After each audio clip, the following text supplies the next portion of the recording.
Madurigin na bagalu o madile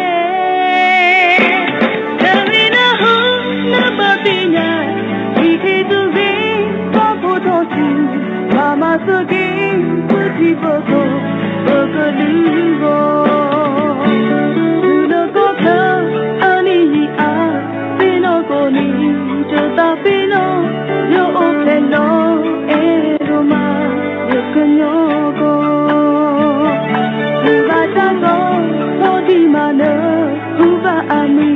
Takanyodo, Kotalu, Tatabligo, Jabamato.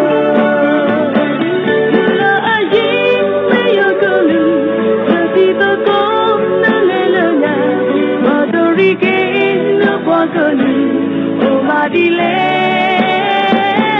Nalinaho, Napatina, Iketuve, Papotosu, Amasuke, Patiboko.